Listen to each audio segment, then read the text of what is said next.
something that once upon a time could be wrong, but my sense is that communities of faith were not in the habit of organizing, not in the habit of paying attention to, not in the habit of challenging, and to see this happening, and I know that it's happening in other places around America, is certainly encouraging.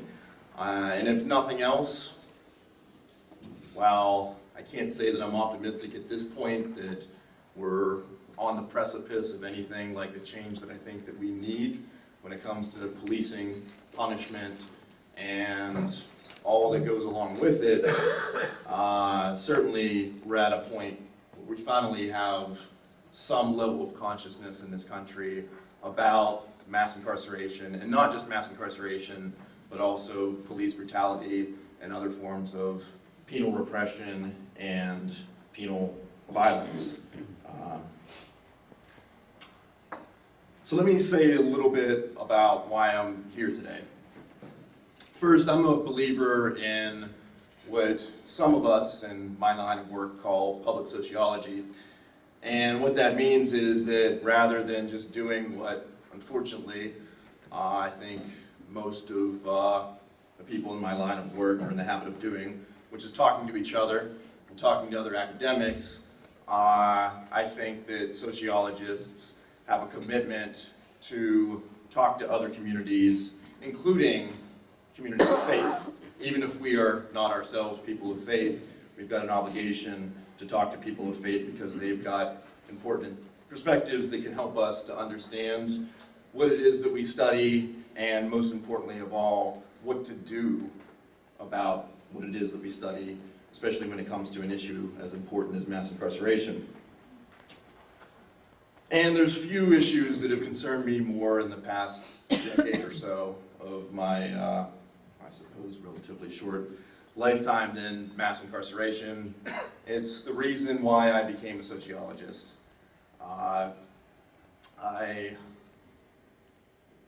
first studied to become a lawyer, and I clerked for a federal judge in Florida for a couple of years, and when I first started doing that job, and this is the answer that I'll give my students when they're asking, why did you become a sociologist, or what made you think about becoming a sociologist? And the answer is basically this, that for the first few months or so that I was working that job, I spent most of my waking hours on a case that involved Lockheed Martin and Boeing suing each other. Over what, ultimately? Not a whole lot. Essentially, what it amounted to was a lot of money being spent on litigation and a lot of public resources being expended on just this one case. Meanwhile, every Friday, they had what were called sentencing days. And during those sentencing days, people, mostly drug offenders, would come before the judge. And unlike all the time that was being spent with this case of Lockheed Martin and Boeing suing each other, it was usually less than a minute, maybe half of a minute or less, spent on deciding whether or not these individuals coming before the court should be sentenced to prison for, in the federal system, what tended to be long periods of time, especially before the Supreme Court struck down at least certain aspects of mandatory sentencing law, and even after the periods of time that these people would be sentenced to for what were in every single case nonviolent offenses. State system, as I'm sure some of you or maybe all of you may know, it's very different from the federal system. In the federal system, it's very, very rare that you have violent offenders. And the cruel irony, and there's many cruel ironies that I'll speak to today, is that while the sentences in the federal system tend to be much harsher than the sentences in the state system, all else being equal, nearly every offender that comes before the court to be sentenced is a nonviolent offender.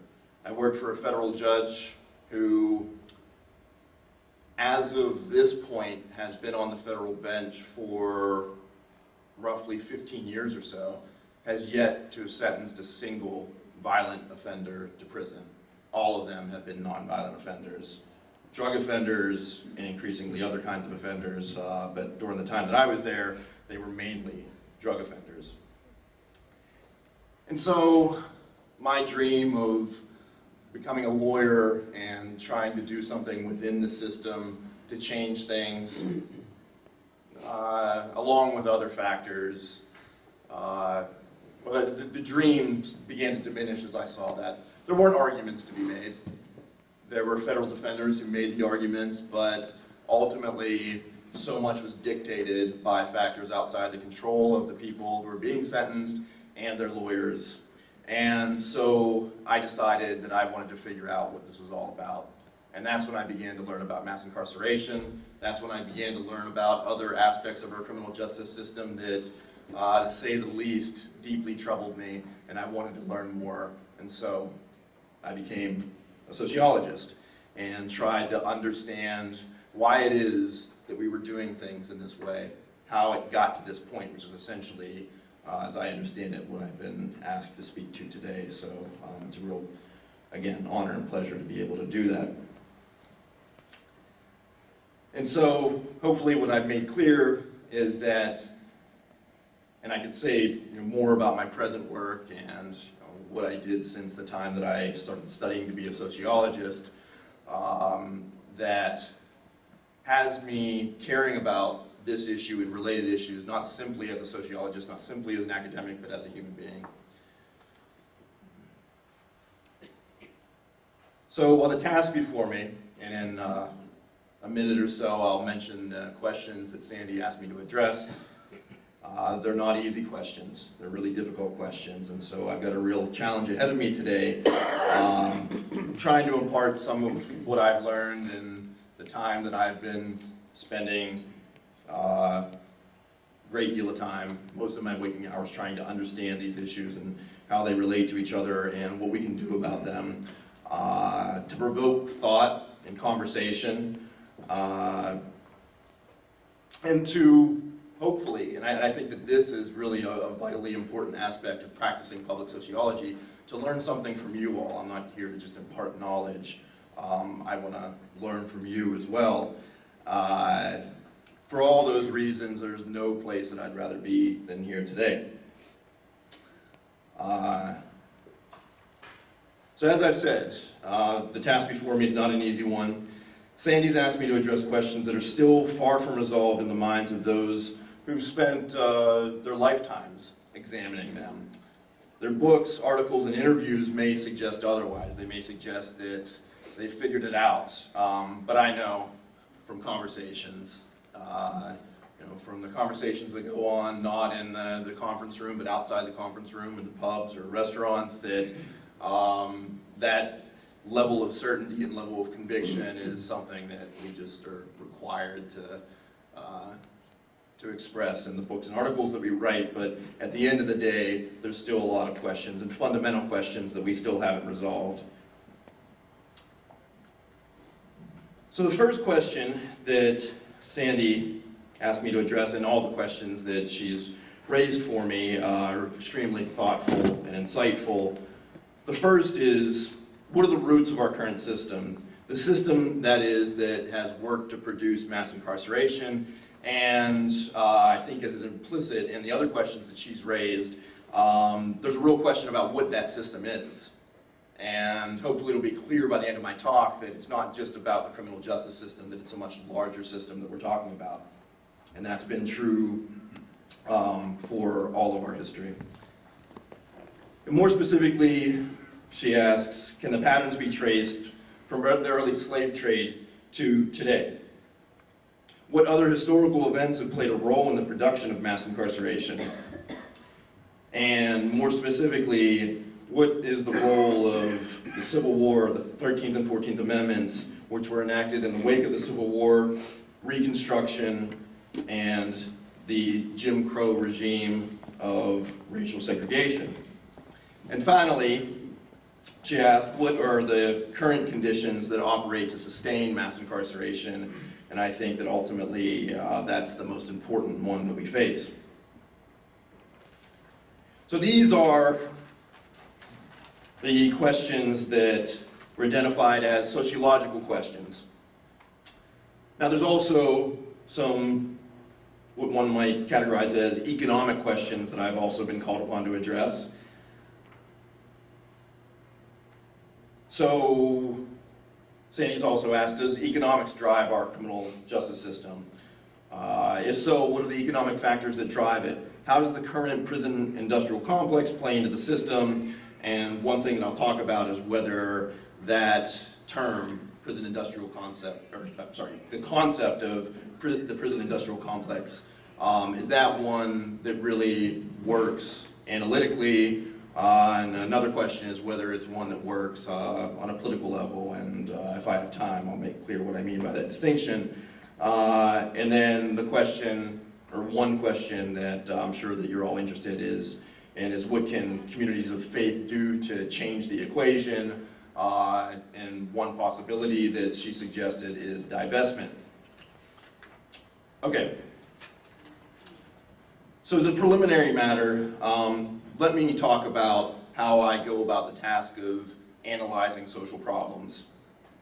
And this very much relates to the questions as they've been laid out and what I'll be doing with those questions. So during the time that I've been studying mass incarceration and other related phenomena in the US and beyond, I've come to think it's absolutely critical to separate out questions of fact from questions of value. For the sociologist Max Weber, the only job of the social scientist is to attend to facts, or to put it in a fancier way, empirical phenomena, to document and explain them, to avoid the normative, to avoid questions of value. I don't agree with that. I think it's not only the right of sociologists, or anyone else for that matter, to speak to both the empirical and normative dimensions of social problems, but more than that, for the sociologist, other social scientists, and anyone who cares about these issues, I think it's imperative, it's a responsibility to speak to them, and that's especially true when it comes to an issue like mass incarceration. Now that said, I do agree with Weber, and again, Weber's argument that questions of fact and questions of value should be separated, insofar as I think social analysis falter when we conflate or confuse those questions. When we conflate or confuse questions of fact with questions of value. The danger, as Weber put it, is that we avoid what he called inconvenient facts. Facts, that is, that don't fit into what we think is happening for one reason or another. Facts that are inconvenient to our particular worldviews and notions about what's right or wrong, who's good or bad, who are the villains, who are the victims, and so on and so forth. The notion is if we've already figured that out, then when we get to the task of analyzing the facts, then we're liable to get things wrong. To put the matter simply, I think that good, critical, yet honest social analysis is at its best when it separates out two basic questions: what's going on, and what ought to be done about it. And there's also a third basic question, which is sort of a hybrid, empirical and normative kind of question, and vitally important for those of us who are interested not just in talking about things, but in doing something about them. And that's the strategic question of what can be done to achieve what we've determined ought to be done. So, in sociology, people who study social movements, for instance, they analyze that kind of question. What can be done in light of the structures that we operate within?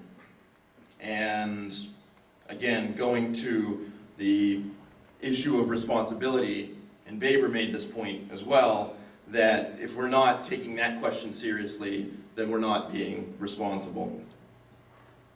When we confuse questions of fact with questions of value, again, I think we get ourselves into, or risk getting ourselves into all sorts of trouble. Not just analytically, but in terms of our moral and political visions, commitments, and actions. And then what happens is that the chances of doing anything about what we may well know on a visceral level, deep down in our hearts, is wrong about a situation or more fundamentally about who we are as a society, who we are as a species, that those chances diminish considerably. We may satisfy ourselves in making grand claims about what's going on. We may satisfy others in doing that. We may pat ourselves and each other on the backs when we do that.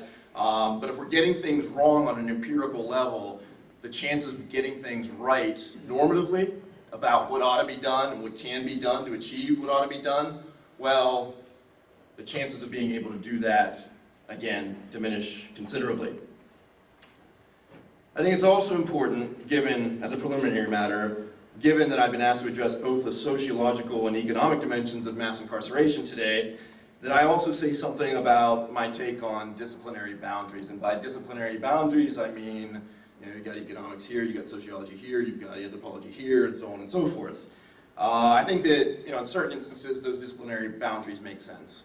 So if we're talking about biology and sociology, some division, some demarcation makes sense, but even there, I think that, the more cross-fertilization, the more conversation that there is across disciplinary boundaries, the more likely you are to get things somewhat right. But in the case of the social sciences, I'm not a huge fan of disciplinary boundaries, and hopefully, again, that's something that will be clear by the end of my talk. As I've been asked to do, and I think that this makes sense, at least for the sake of clarity, I'll try my best to disaggregate what might be considered the social from the economic. However, I don't think that that's ever entirely possible to do. In my view, some of the very best sociologists today and throughout history are and were economists, and some of the best economists through history and today were and are sociologists. And the reason for this is straightforward. As Karl Marx urged, and as Martin Luther King and many others have made clear, the social and the economic are inextricably bound up together. One cannot do, at least in my view, good social analysis without recognizing that that's the case. And so that's where I'm coming from.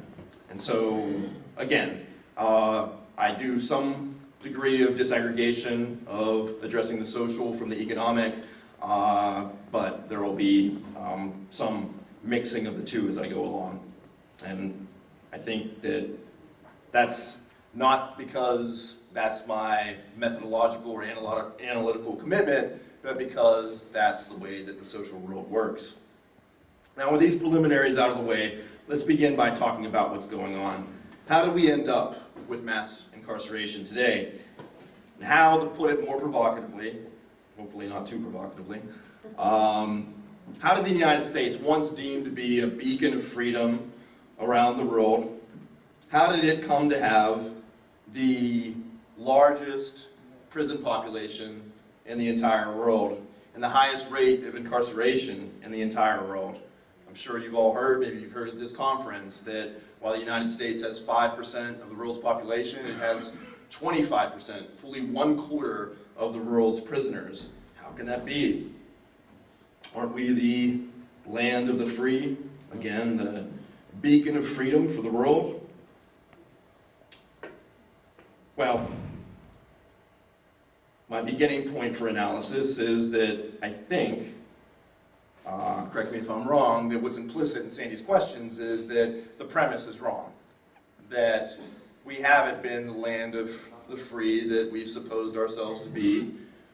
We certainly weren't in the beginning, and I don't think that this conference would be happening if we were now. And I'll talk about everything that happened in between, and I may be preaching to the choir here, but if you're not convinced yet, I hope that you will be by the end, that there's never been a point in American history in which we've been what we've said we were and have pretended to be to others around the world and to our own citizens.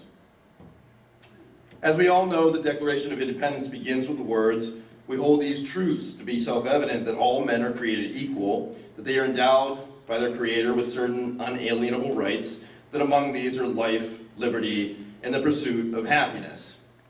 But of course, we know that at that point, and since then, undoubtedly at that point, all men, certainly not all women, were created equal. In the beginning, those who had the right to vote were white male property owners. We're talking about a few hundred people. All men and women were not created equal, at least not in American society. They were not born equal. And of course, liberty was not something that all Americans, or at least not all human beings who were living in American society at the time that the Declaration of Independence was written, at the time that the U.S. Constitution was drafted, not everyone enjoyed liberty. Far from it. At the time that the words of the Declaration of Independence were penned by Thomas Jefferson, more than 500,000 African Americans were owned as slaves by, among others, Jefferson and those we were raised to revere as our founding fathers. More than this, as recent scholarship has confirmed, slavery was absolutely critical to the birth of American capitalism. There's a couple of books that have been published in the last year or so that make this case, I think, about as strongly as it's ever been made. And in particular, it was with the emergence of King Cotton and the spread of slavery to the lands that were purchased through the Louisiana Purchase that slavery became absolutely essential to the distinctive form of American capitalism. And of course, slavery was inscribed in our Constitution. That much, I think, most of us learned in middle school or high school. And as the film 12 Years a Slave starkly but brilliantly depicted, slavery was not simply about unpaid labor. It was a brutal, murderous institution.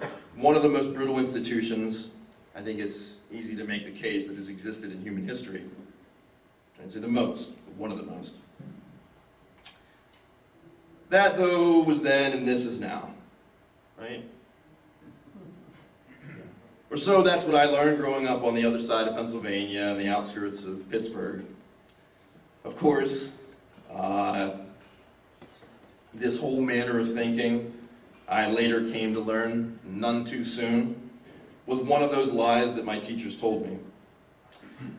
The story, as it was told to me, was one of constant progress. Slavery was bad, yet the vision of the Founding Fathers was a good one. Then we had a civil war, and the good guys beat the bad guys, and the slaves were freed. Then there was some trouble in the South that went by the name of Jim Crow, but then ultimately that was solved by civil rights legislation, and all was well with race in America. As Michelle Alexander observes in her best-selling book, The New Jim Crow, this ahistorical sensibility, or to put it a little more meanly, historical ignorance reached a fever pitch with the election of our first African-American president, Barack Obama. Yet, as Alexander quite rightly argues, we are not, as some would have us believe, anywhere near being a racially equal or colorblind society. Far from it. So what was missing in my miseducation, and that of many other Americans, sadly, right up to the very present moment? Quite a bit. Far too much to cover in one talk, but the most glaring omissions include the following. And I'll go ahead and list them and then discuss each one of them in more depth in a minute. So first, you had what the author Douglas Blackman has called slavery by another name, the convict leasing labor system. Second, you had Jim Crow. Third, you had a distinctive form of racism that existed in the North that, as we'll see, or hopefully see, was in every respect a whole lot different than what occurred in the Jim Crow South. And then I'll talk about the civil rights era and what happened with the civil rights legislation and the progress ephemeral, I think, progress that was made through civil rights legislation. And then that will, well, one more thing before I build up to discussing the present is what some scholars refer to as malign neglect. I think it's actually more insidious than merely malign neglect. Okay, so backing up, let's first talk about slavery by another name. I'll go to one set of slides here.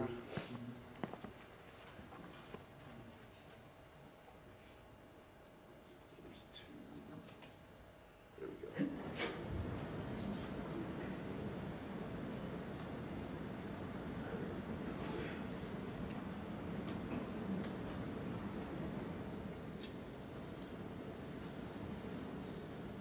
Okay, so looking at this photograph,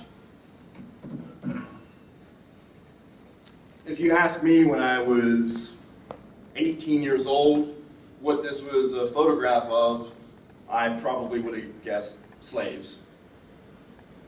Certainly if I had seen this, I would have been inclined to think so.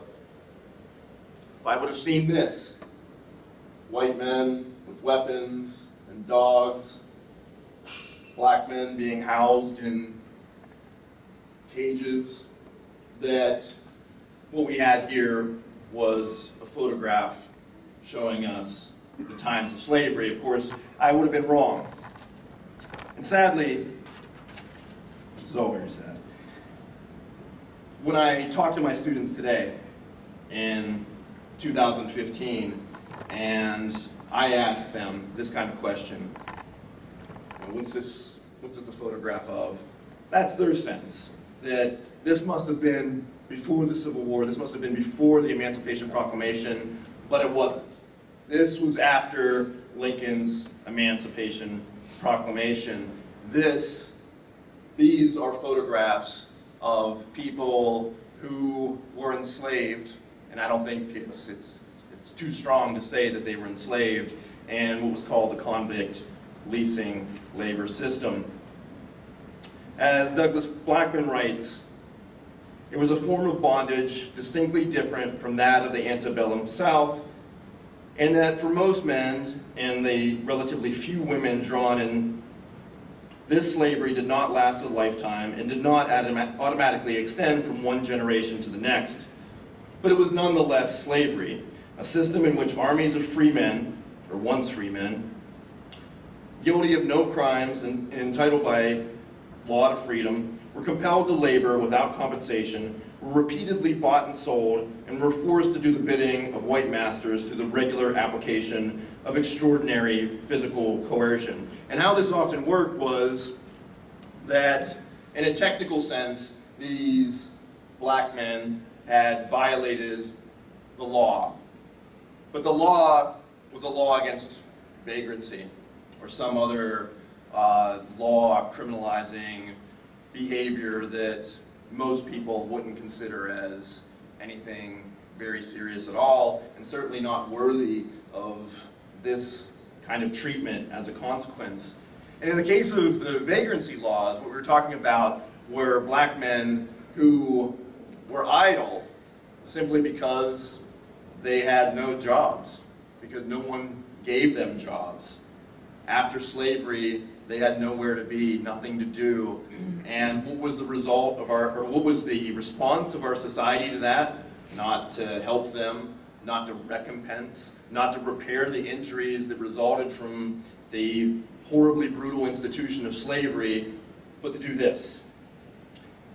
This was a Southern institution, but much like slavery, in the North, while they didn't practice this, they didn't do anything about it either. And this happened, and this is absolutely remarkable and not in any good sense of the word, this happened right up to the point of World War II. And many corporations that, or at least several corporations that we would all be familiar with, took advantage of this system. Thousands were enslaved, and untold numbers of people were killed. perhaps, and I begrudgingly concede this, perhaps in certain ways this was not as bad as slavery. There was one way in which it was not as bad, and that is that if you were kidnapped, essentially, into this system of convict leasing, you wouldn't necessarily be bound to it for life in the same way that you were a slave.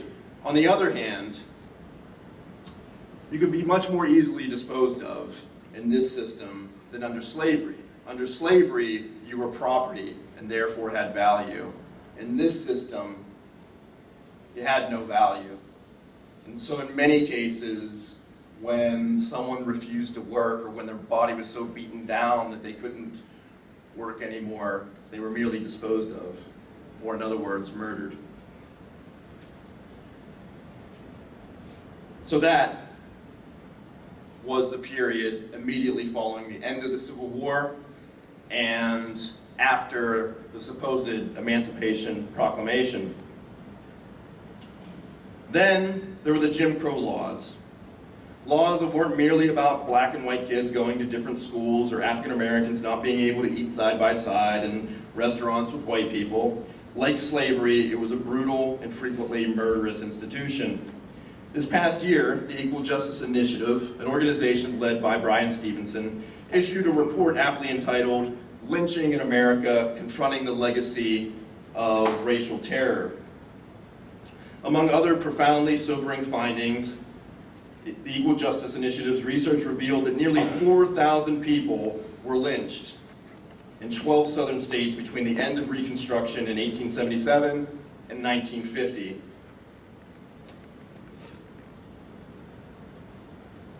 In essence, while there may have been something like a rule of law for whites in the South, blacks were afforded no such luxury.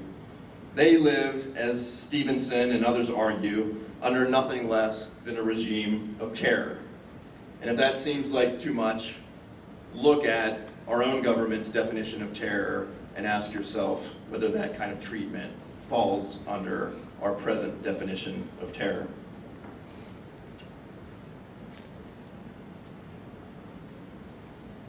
The third thing that I mentioned about this history that I would venture to say most Americans are still not familiar with, or at least are not willing to reconcile themselves to, was that the North was not a good guy in America's history of racism and racial brutality. Not before the Civil War and not after. So when we talk about the great glory days of Detroit, we all know about what Detroit is like now, and we all lament what's happened with the city after what I'll talk about later, de-industrialization, and the decline of manufacturing. When we have that discussion, we'll refer to these great old days of Detroit during the 1940s and the 1950s, the golden age in America. Well, that wasn't a golden age for everybody. It wasn't a golden age not just in the South, but also in the North. This is another photograph depicting, I think, what is in the popular American consciousness about what Detroit and other northern cities were about during this time. But this, I think, is a photograph that most Americans are not familiar with. This isn't Birmingham, Alabama. This isn't Mississippi. This is Detroit. These are two African American men who are climbing up a telephone pole to escape a mob of people who are chasing them down because they were going to build, or they were building a housing project in Detroit, and the white people who were living in that neighborhood obviously weren't happy about that fact. And you see the police who were there, perhaps ostensibly to do something about it, but what you see in the photograph is far more in the way of, and I think that this is very, very reflective of the North's role in this whole system of racial brutality, that more than doing anything, They stand there and they watch.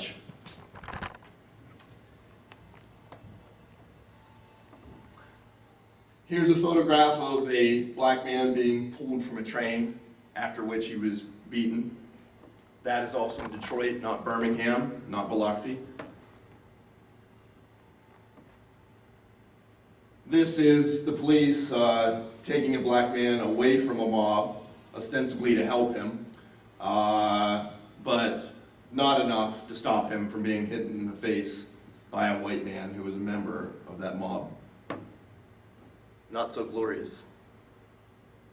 And this is a photograph of a black man who was beaten bloody. To be fair, not by these white men. They were actually helping him, at least to some degree. But this is not an anomaly. And this is not just something that happened in Detroit. If you look through history, you'll find that this is something that went on in northern and midwestern city after northern and midwestern city. Racial brutality was not something that was unique to the South.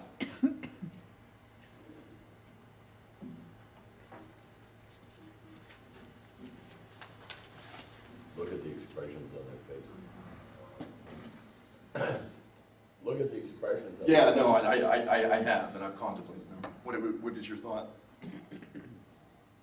Specifically, the one who's holding on is enjoying what he's doing. My interpretation, and of course, when it comes to interpreting photographs, and we can't, do research to find out, what's really happening, it's, there's a great degree of subjectivity involved in interpreting what's going on. My interpretation would be more grimacing, but I'm not confident in that interpretation.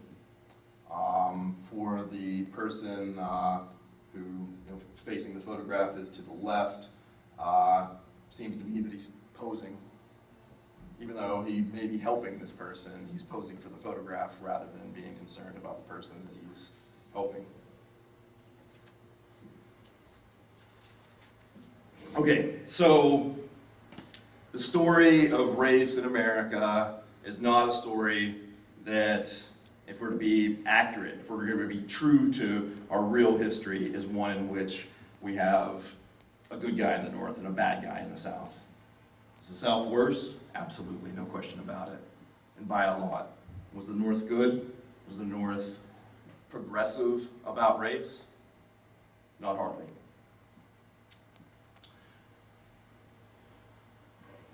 As Michelle Alexander observes in her best-selling book,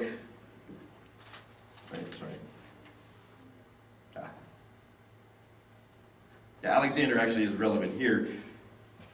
Before Alexander ever published the book, The New Jim Crow, and I think it's safe to guess you all know that in that reference, she's talking about mass incarceration, but before she published that book, she referred to this as the new Jim Crow. Because what happened here, and this is something that the Equal Justice Initiative report also chronicles, is that tragically these were black people who were escaping racial brutality in the South, and rather than being welcomed with open arms by progressive Northerners, this was all too frequently the result.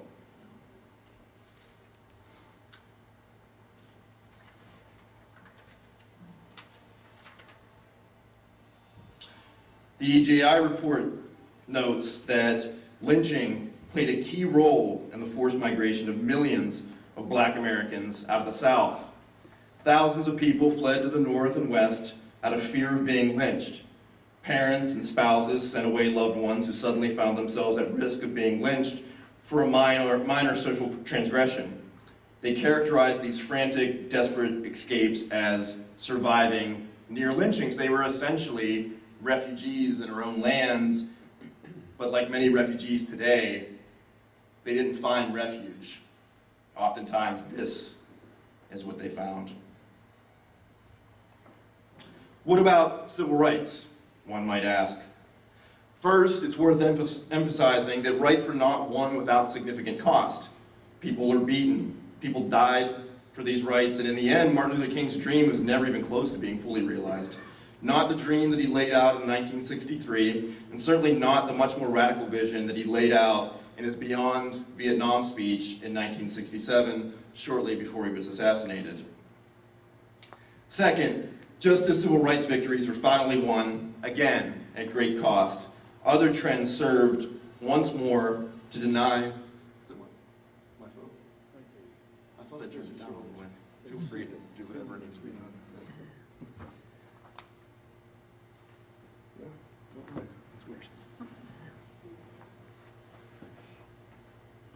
So, it's a cruel historical irony that right when these civil rights victories were won, other socioeconomic trends served to minimize considerably what those victories actually meant. Some of this had to do with explicit racism. Some of it had to do with what you might consider malign neglect. Some of it had to do with trends that weren't motivated by racism. They weren't expressly racism, but they were racist in their consequences. One had to do with highway construction, which we should be mindful these days as we talk about, as we continue, or at least as some continue to talk about, the problem of big government, that much of the infrastructure that facilitated the expansion of American capitalism was subsidized through very big government, including enormous subsidies for federal highway construction. Now, what could that possibly have to do with race in America? A lot, actually. This is a photograph of Overtown, black community in Miami, Florida. It was a poor community, but it was a culturally vibrant community. It had a vibrant jazz scene, brought the likes of, if I remember correctly, Dizzy Gillespie and Duke Ellington. Poor, but culturally vibrant. What happened to Overtown? What happened to Overtown is what happened in African American community after African American community in city after city throughout the United States. New Orleans, Chicago, the list goes on and on. The highways had to be built through some communities. And the communities that they tended to be built through were African American communities. I-10, I-95, the list goes on and on. And why were they built through African American communities? Was it because someone wanted to destroy African American communities because they were racist? Maybe that was some kind of secondary motivation. But I think that the more compelling sociological analysis is that they were built through the communities that had the least power to resist. They weren't going to be built through wealthy communities. They weren't going to be built through middle-class white communities. They were built through the communities that had the least economic and political power at the time, and those were African American communities. So this is what happened to historic Overtown. Buildings were destroyed in order to make way for highways, which in turn, again, facilitated the birth of modern American capitalism.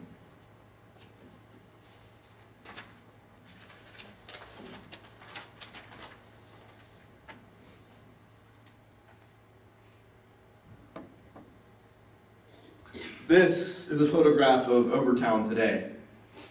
So poor, but no longer culturally vibrant, in large part because a highway was constructed through it, and that part of Miami was essentially destroyed. And why were highways important? Highways were important in a lot of different ways. I've already said that they obviously facilitated commerce. And they facilitated commerce in all sorts of ways that I don't think it's very difficult to conceive of. And they also facilitated the birth of the American suburb. The Levitt Towns, Levittown, Pennsylvania, Levittown in Long Island. By the way, interesting fact, if not everybody's aware of it, the reason that it's sort of a kind of prime illustration of how narcissism has no limits when it comes to some types of people. The reason that they're called Levitt Towns is because these towns were built by Levitt and Sons contractors. Now, what would suburbanization, or the birth of the American suburb, have to do with the history of race in America? Well, quite a bit. First of all, here's some more photographs. These are actually two Levitt Towns, if I remember correctly. The first is in Long Island, the second is in Pennsylvania. This is a photograph of a swimming pool in one of the Levitt Towns, and as you might notice, all you see here are white bodies, not a single black body. Suburbanization is important, first, because it facilitated racial segregation. And it facilitated racial segregation in a couple of different ways. One of the ways in which they were able to achieve this, despite law saying at one point that you could no longer segregate. You could no longer segregate in schools, you could no longer segregate residentially. Well, they managed to get around that for at least a time by having what were called restrictive covenants and deeds for homes. And those restrictive covenants essentially said, when you buy this house, you cannot sell it to a black person, and oftentimes it was also Jewish people and other minority groups. And you cannot rent to black people or other certain minority groups. And so that is the way for the very beginnings of the move towards suburbanization in America that they were able to achieve racial segregation. And what you essentially had coming out of this was what we all now know as white flight. So at the very moment when the law says you can't discriminate on the basis of race anymore, you have the emergence of the American suburb, and that is an escape route for white Americans. A little known fact about housing projects in America is that a lot of them, at one point, were inhabited entirely by white people. That's true in the housing projects that are around me still to this day in Jersey City. That was true of the Pruitt-Igoe housing complex in St. Louis. And for those of you who are interested in looking at that history, there's an excellent documentary by the name of The Pruitt-Igoe Myth. And part of the myth is that housing projects are something that we just created for poor black people. Not true. There's many other aspects of the myth, but another important aspect of the myth is that housing projects are necessarily doomed to failure. If you watch the documentary, what you'll see there is that when they first built the Pruitt-Igoe housing projects, they were beautiful.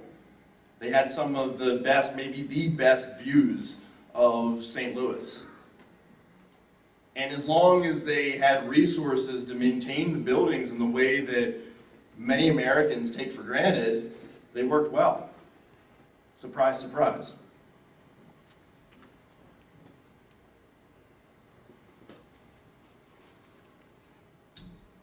Another phenomenon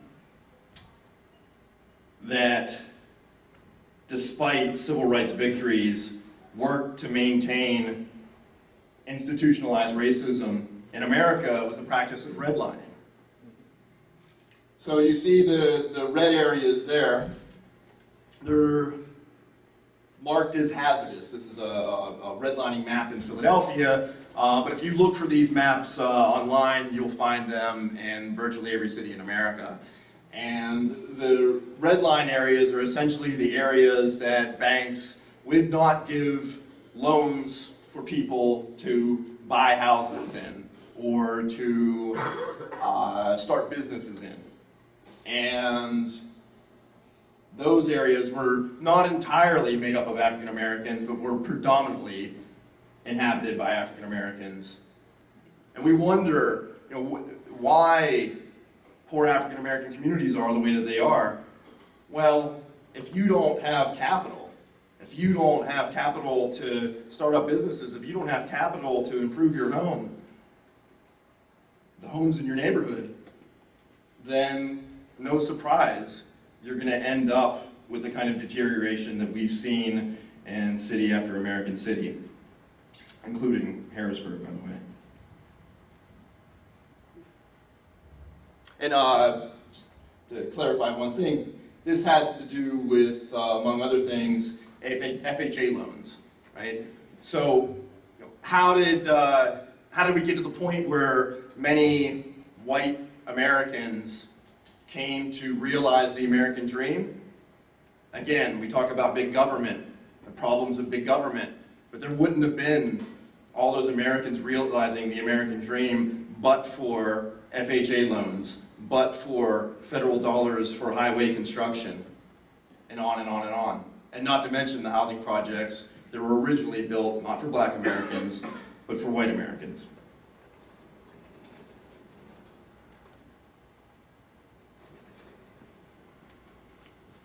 The other phenomenon which occurs is de-industrialization. So by the end of the 1960s, the early 1970s, we finally get, if you're an African American male and you're living in Philadelphia, you're living in Camden, you're living in Jersey City, you're living in Pittsburgh, you're living in Cleveland, finally you're thinking to yourself, I can get one of those good factory jobs that pays well.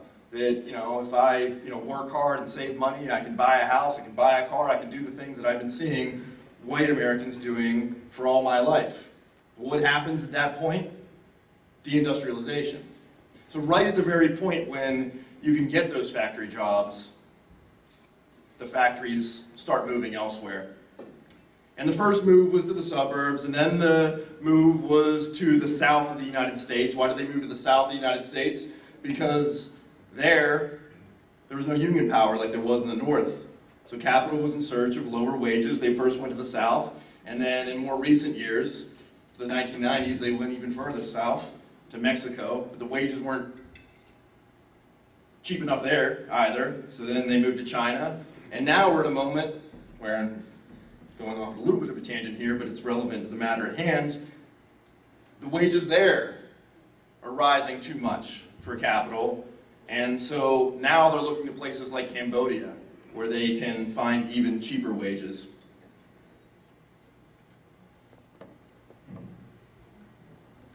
As you see here, macroeconomic trends from the 1960s to the present, you see what has happened with manufacturing jobs, and even what manufacturing jobs still exist. I don't think I have to tell most of the people in the room that the wages for those jobs are nothing like what they were at the time when you had what we talk about today as a once thriving American middle class, which really we should say was a once thriving white American middle class.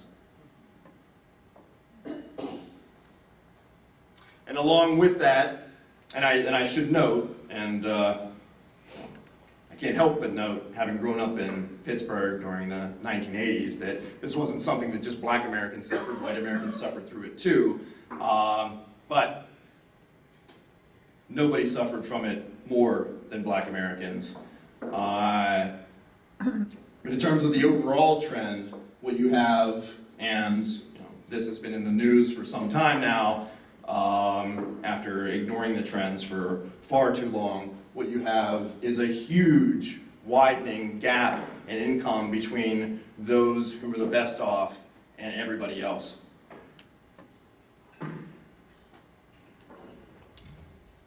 William Julius Wilson,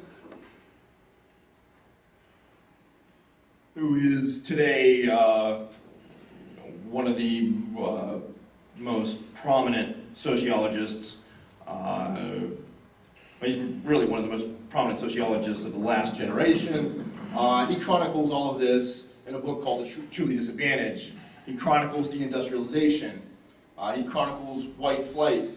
He also chronicles, and again, this is one of history's cruel ironies, he chronicles the emergence of what he calls the truly disadvantaged. And by truly disadvantaged, he means the most marginalized of African Americans among African Americans. And the cruel irony that I'm referring to, and this is sort of how William Julius Wilson made his name in sociology, and in particular in urban sociology, is that by the 1980s, you don't just have white flight, you have black middle class flight. And not for malicious reasons, but because in 1988, you have the Fair Housing Act, which finally gives teeth to the law that says that you can't discriminate on the basis of race in the housing market. Well, at that point, lots of middle-class black Americans do what I think most people would do, which is that if they have money to get out of a neighborhood in which the schools are under-resourced, in which the police aren't responding to crime, in which by virtually every measure your needs as a human being are not being met, they moved out. And when they moved out, they took resources with them, and they exacerbated what was already a terrible situation. And the result is what we see in Baltimore, and this is a photograph of a street in Baltimore, a place where I spent a couple of years. Detroit, St. Louis again, St. Louis, East St. Louis. The writer and TV producer David Simon, producer of The Wire and other shows, he refers to this process as a slow-motion Katrina. It's not too different from what happens after a natural disaster. Of course, social order is going to break down in a place where something like this happens, whether it's caused by economic trends, whether it's caused by a flood. This is West Virginia after the Buffalo Creek disaster, or whether it's caused by a hurricane, in the case of Hurricane Katrina.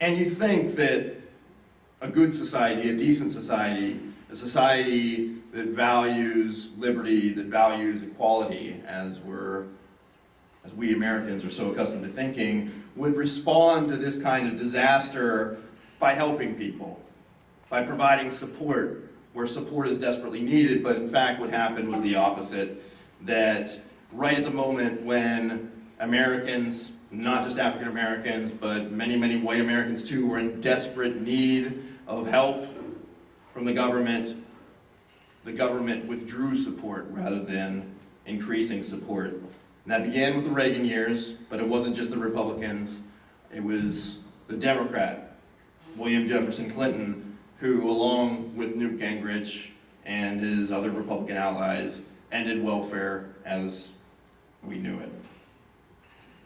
So unlike the federal programs, the FHA loans, the GI Bill, I haven't talked about the public works programs, the New Deal era, but you can add them to the list too.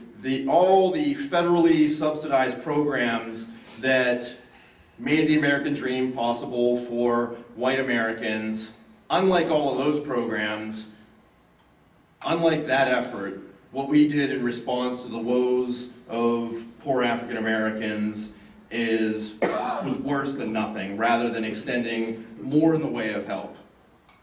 If we were so concerned about people not working, about people not having jobs, we could have done what we did during the New Deal, which was provide those jobs through public works programs. Instead, we withdrew support. How am I doing on time? Probably terribly, right? No, you're okay. I'm okay? How much time do I have? You know what, we have lunch scheduled for 12, and if people aren't concerned about too much of a break between this and lunch, then we can go on till close to that.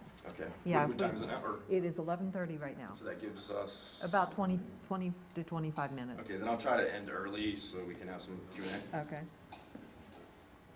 About 20 minutes of Q&A, is that what you were hoping for? No, well, it would be nice to have, let's say 10 minutes 10? of Q&A, Okay. yeah. So can you, because if you don't stop me, I'll signal you. Great, thanks.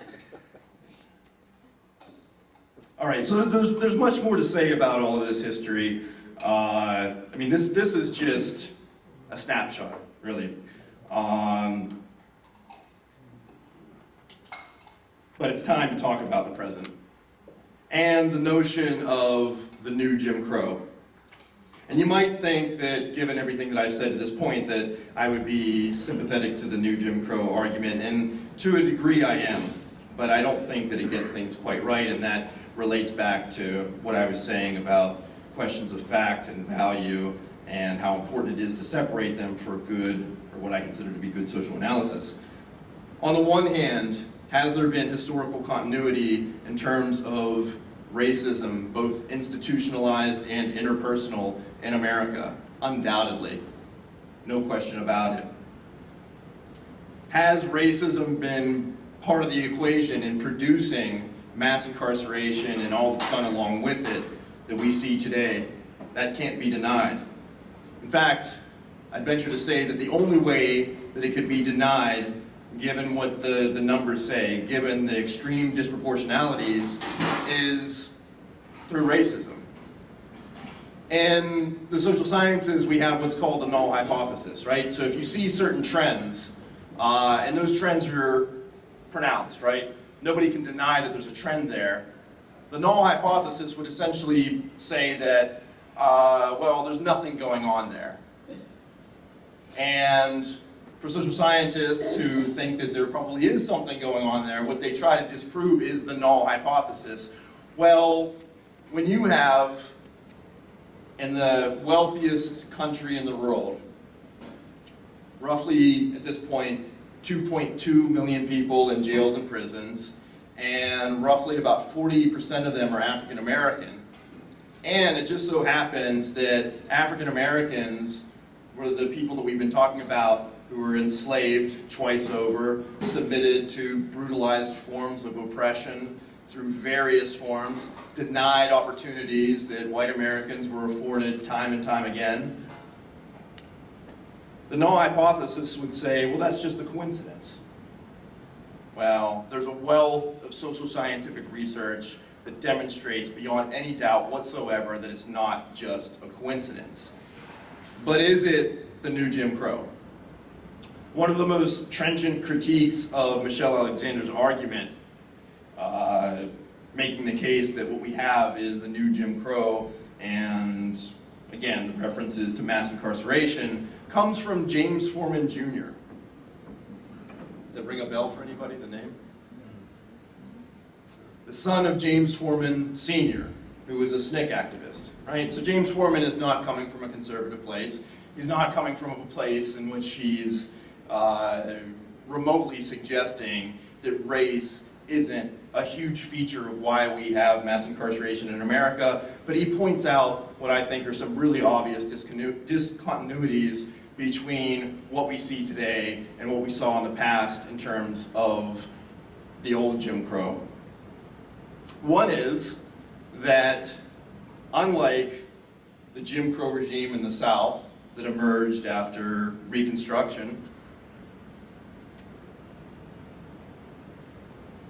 mass incarceration is not a system in which all the people who were subjected to it are African American. The number is 40%, and that number is appalling. Beyond any question, it is absolutely appalling. But 40% is not 100%. And when we talk about slavery and when we talk about Jim Crow, those numbers were 100%. There were some exceptions here and there, but if it's less than 100%, it's 99 point something percent. 40%, again, a disproportionate number to the 12 or 13% that African Americans make up of the general population. It's appalling, but it's not 100%. And I think that's important, not just in terms of its empirical relevance, but also, as maybe we can talk about during the Q&A, also its normative relevance in terms of diagnosing what ought to be done and what can be done about what ought to be done. And I reluctantly say this, but I think it needs to be said, and it's another point that James Forman makes in his critique of Michelle Alexander, that unlike slavery, which was imposed upon people who had done absolutely nothing wrong from the perspective of any plausible morality. And the same was true of Jim Crow, and the same was true of the convict leasing system, slavery by another name. It's not true of mass incarceration. Now, one can make the argument, and I'm sympathetic to the argument, that when it comes to drug offenders, that's not too far from the mark. But if we're talking about mass incarceration, we're not talking primarily about drug offenders. In terms of the 2.2 million people who are in jail and prison today, it's roughly about 20% of them who are locked up primarily for a drug offense. In the state system, which is where we find most of our prisoners, the percentage for violent offenders is 50%. That's not for nothing. Now, is that to say that the punishment for those people is deserved? Absolutely not. But to ignore that fact, I think, is to make for bad social analysis, and I think it's also problematic in terms of, again, thinking about what ought to be done. Because if we were to legalize drugs, every single drug, and let everybody out of jail and prison today for sentences for drug offenses, we would still have mass incarceration. We would still have one of the largest prison populations in the world. By my calculation, we'd be right about number 3 or number 4. And that's not where we want to be.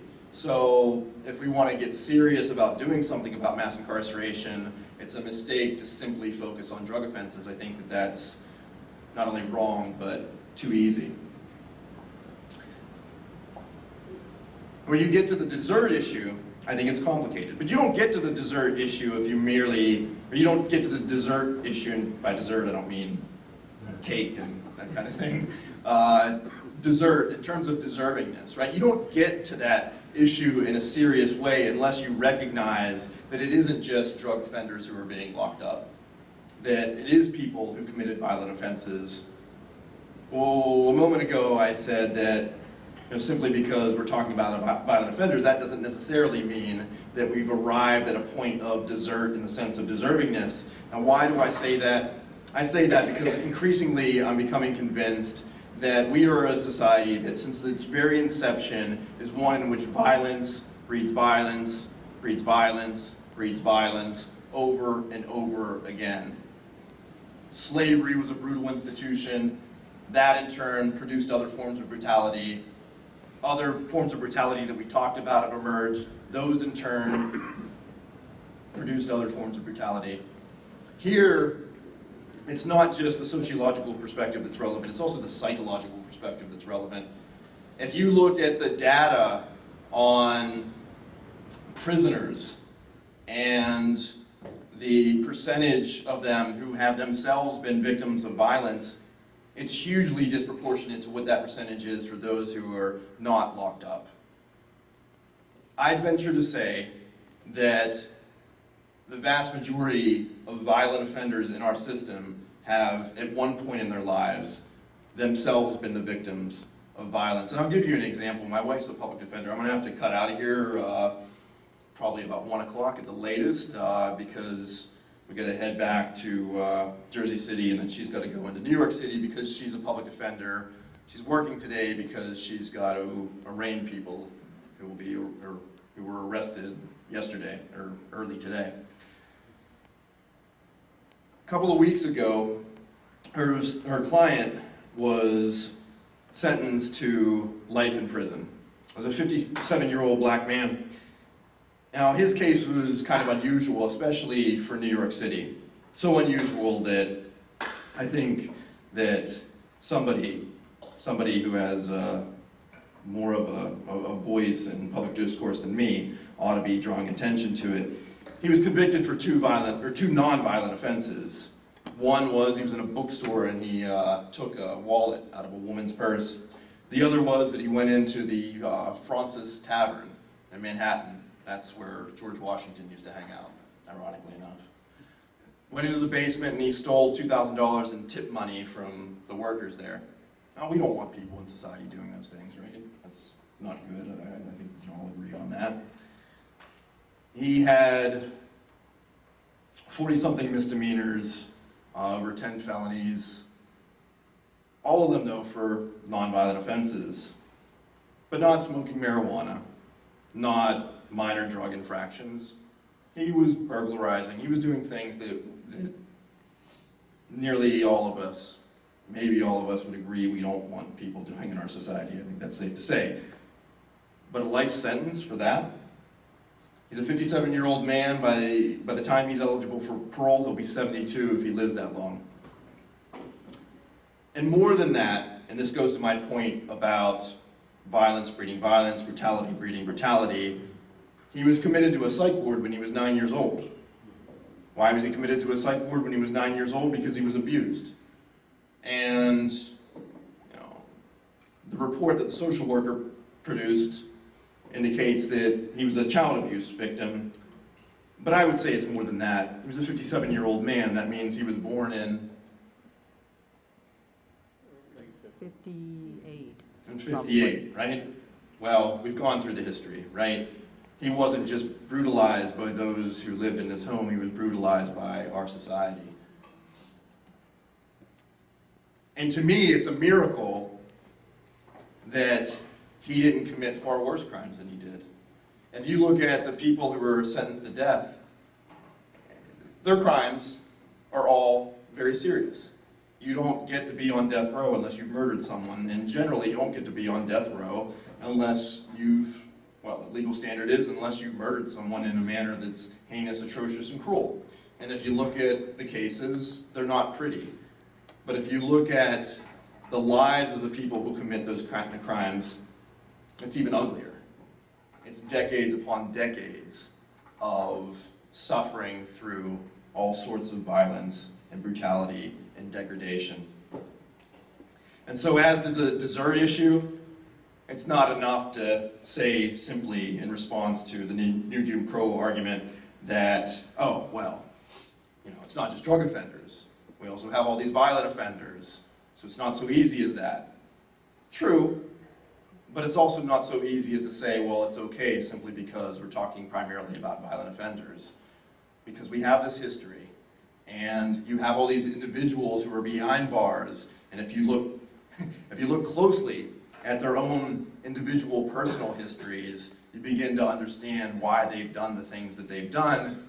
And you also start to think about something that I think is immensely important to get our heads around, which is who's really responsible at the end of the day. I am a qualified supporter of restorative justice. Now, I say qualified because on the one hand, I think that everybody deserves a chance of redemption no matter how bad the things that they have done are. But what about American society? When will we be restored? Problem is that there's no restoration without acknowledgement. And we have never come close to acknowledging the sins of our historical past. Not only have there not been reparations, there's not even been acknowledgement.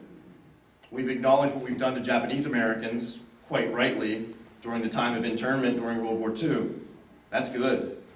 But we haven't recognized what we've done when it came to slavery, when it came to Jim Crow, when it came to what you saw in the pictures in what some might regard as a progressive northern city in Detroit.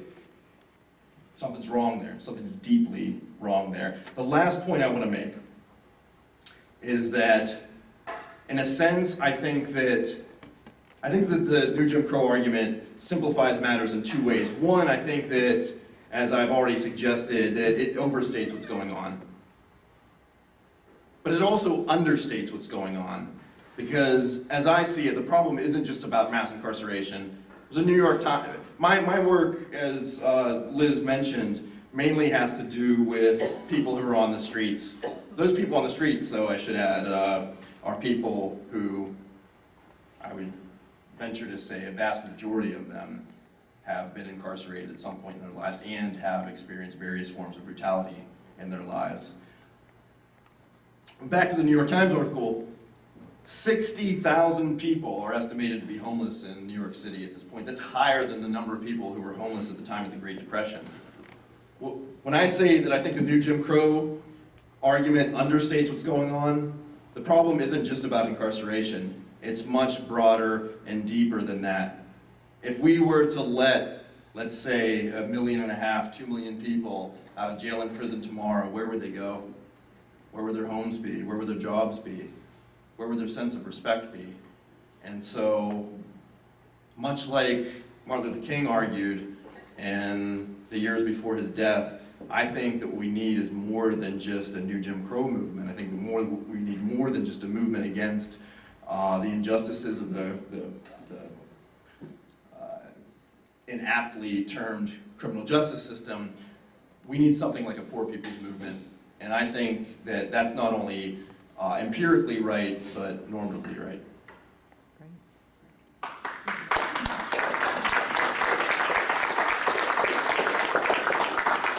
Thank you for your research. Thank you for your research and your images and your reflections. We do have some time to ask some questions.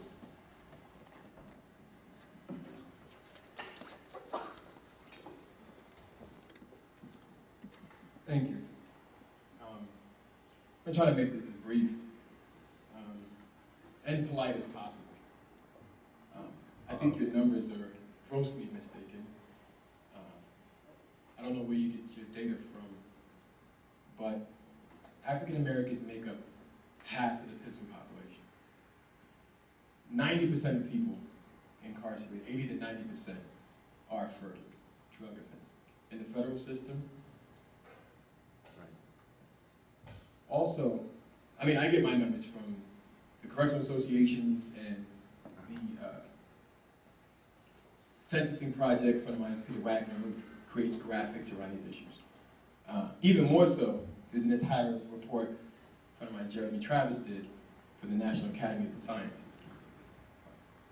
People of color make up 80% of the prison population, period, nationally, whether it's state or federal.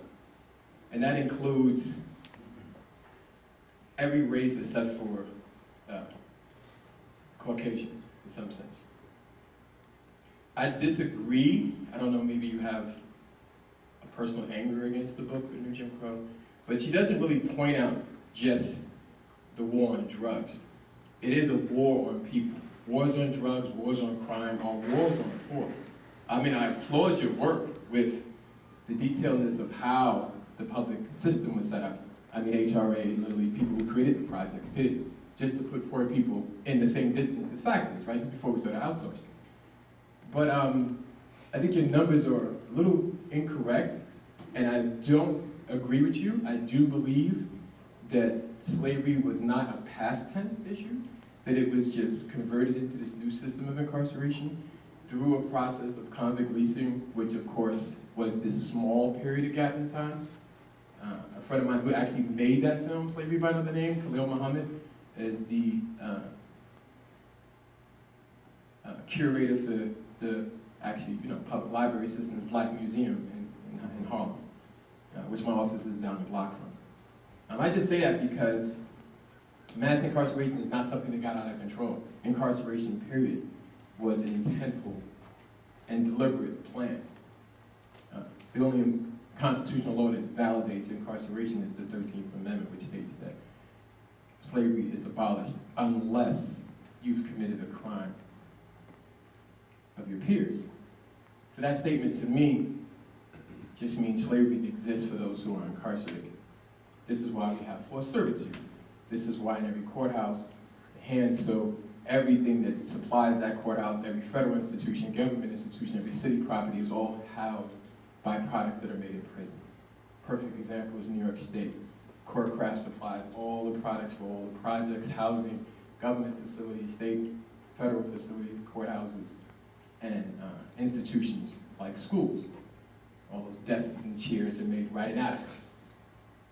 Lights and plates are made in Auburn. Chemicals are made in Orleans. So I said that to say, because I've been in those facilities and I've worked in Courtcraft. I've worked in the sweatshops. So I do disagree with you, but I do applaud that you are at least highlighting that incarceration affects people everywhere. But in my opinion, issues like, it's just like me saying, well, hockey injuries disproportionately affect white people. I'm not saying that all white people are affected by hockey injuries, but just disproportionately. So I would love to know where you got your numbers from as far as 40% of people incarcerated are blacks. And it's not a challenge. I don't want to make this into a debate, but I would love to educate you if you don't, and help you in some sense. I'd refer you to the very reports that you just mentioned.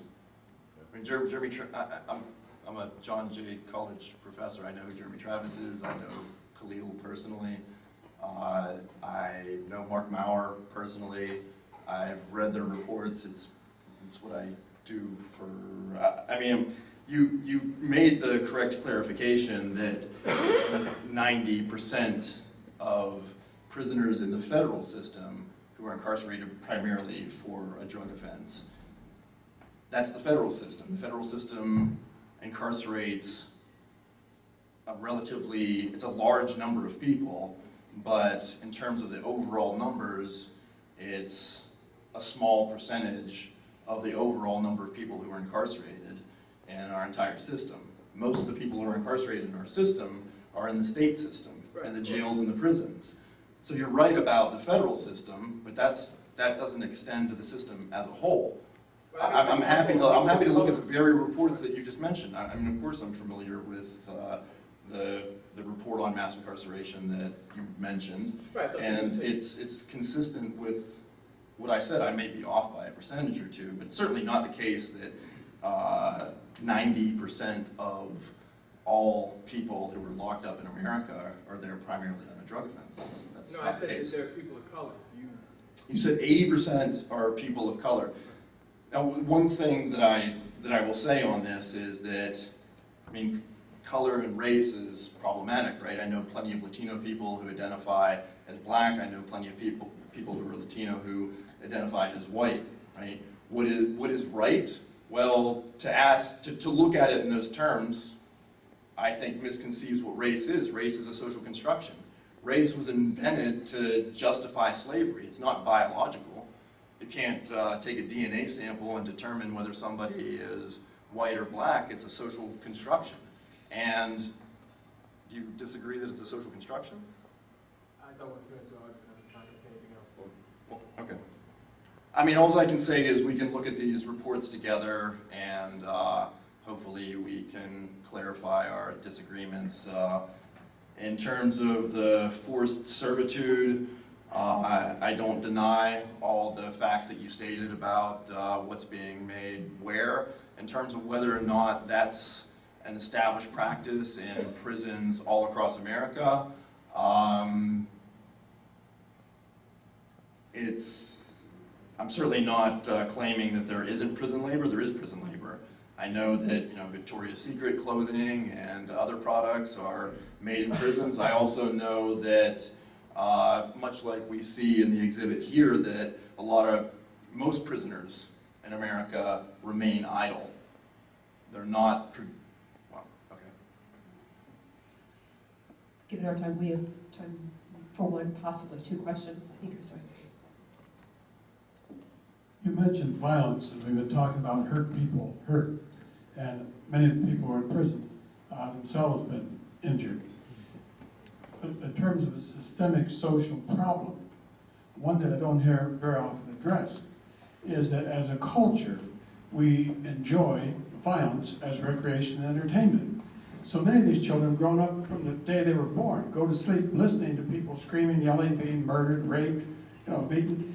And of course, we've gone from TV entertainment now to violent games, all kinds of social recreation, not just boxing and wrestling, but football. We enjoy seeing people really get hurt, people clap and cheer. And until we address that issue as a nation, that violence is not recreational or entertainment, we're going to still have a whole lot of problems.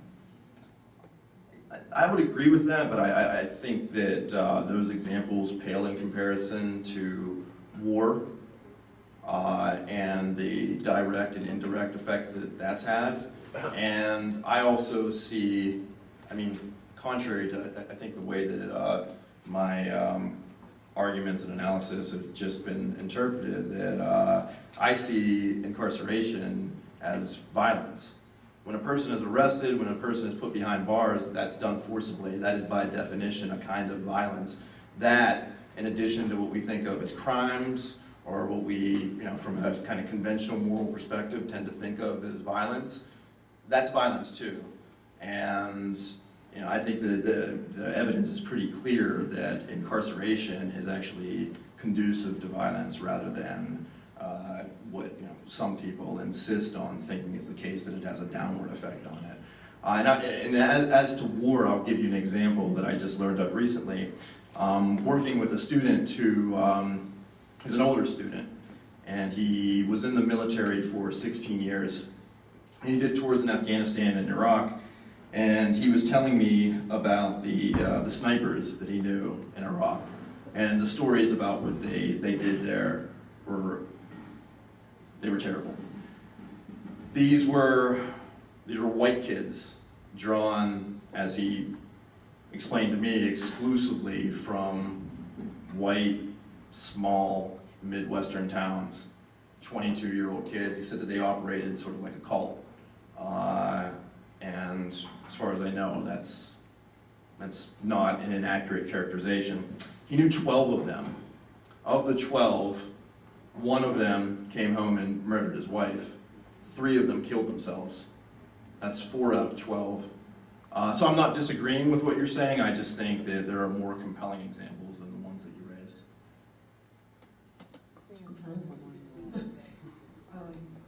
Just for some gender equality. Sandy, please bring up the statistics from the report on mass incarceration.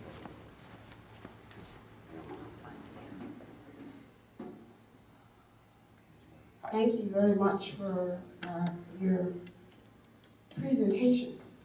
Very academic. I'm glad that you've had the privilege of becoming a public sociologist. But then when you talk about kind of blurring the lines of disciplines and having things be more interdisciplinary, I'm glad you had the law experience combined with the sociology experiments. We call them racial experiments. And the way you do the temporal framing when you went from slavery to Jim Crow to, oh my goodness, the new Jim Crow. So my point is, since history seems to repeat itself, the systemic problem of, first when you talked about how slavery was an actual economic driver for capitalism, and that's why the Civil War was fought. How are we going to change a systemic, not only problem, but power that doesn't want to get rid of these systems because of the economic driving force, but also it just seems like the division that has been within our country for so long, a house divided still, ... It just keeps perpetuating. And the best example that I can find, I taught racism and sexism at Penn State for 5 years, and now I'm a minister. So I'm a teacher, preacher, historian, and scholar. Amen. So it always takes the faith-based communities to come in and mobilize and try to change things in a sociological way that you have to listen to us, okay? But when it comes to things like anti-lynching campaigns, and that the government apologizes for failure to enact anti-lynching legislation, and it went through how many presidents and how many different systems. So my question is, how are we going to deal with the systemic issues where the resistance is so political because of the economic driving force of the people that don't want to get rid of the prison industrial complexes, the people that don't want to get rid of the sociological driving forces of racism that allows you to keep lynching people, and the laws don't want to change it. The only thing that's going to change it is God. So thank you for coming to our conference. But at the same time, so many times they tell us don't be political as ministers. I come from a church that's a site for the Underground Railroad. And the elders would tell me, gotta be careful, Dr. King, you know, you can't keep being political. How can we not be political with all the things that are going on? It's not only the people in our churches who are affected by these societal things, but it's the people in our communities. What are we going to do? And you stand up here, my brother, breaking it down, okay? But at the same time, tell us as a faith-based community, since you're so academic, okay, and faithful, you and your wife, okay? What are we supposed to do when we're fighting a system like this? Are we supposed to wait for the sound of trumpets to sound so we can shout, okay, and let the walls of Jericho come tumbling down? Because tell us how we're supposed to do that with all of these things going on. Amen. I don't suppose a very satisfactory answer would be to say to organize. I was going to talk more about Martin Luther King's vision of a poor people's movement, but ran out of time. I really think that that's where the answer lies. I think that the Occupy Wall Street movement was, I think it showed what was possible. I think the Black Lives Matters movement shows what's possible.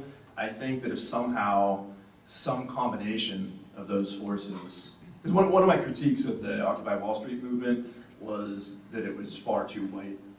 And you know, when I went to the rallies, what I saw were a lot of privileged white kids, which is not a criticism of them. It's good that they were standing up to what deserved to be stood up to. But there's no movement, I don't think, that can succeed unless it bridges divides across race, across ethnicity, across gender, and I'm not optimistic about a lot of things, but I am optimistic that there is the potential there for that. I mean, before Martin Luther King was assassinated, he was planning to meet with leaders of the Chicano movement and leaders of the labor movement, coal miners in West Virginia, for a poor people's movement. I think that if that happened, that history would have gone down a lot differently than it has. And I don't think I can't think, that's faith for you, I can't think that moment is lost forever. I think that is the answer. And I know that it's probably not very satisfactory, but I don't think there's any easy answers. That's a difficult answer, but no, I'm hard-pressed to think of anything, any social injustice that was ever rectified without something like that. Slavery didn't just end because of the Civil War. Slavery also ended because of the abolitionist movement, because of Frederick Douglass, and because of other black abolitionists and white abolitionists. I mean, John Brown gave his life defying slavery. And the list goes on and on. Women would not have the right to vote today were it not for a movement. There was a civil rights movement. There was a black power movement. The list goes on and on. I spend a lot of time thinking about whether or not there's some counterexample, some major injustice that was resolved without people getting together, locking arms, resisting, and being willing to sacrifice, and I have yet to think of a single one. And the answer was very faith-based. That's bridging divides. These are hard questions without easy answers, and obviously there's a lot more that needs to happen in terms of conversation. Thank you again for your time. Cindy, are there particular... Yeah.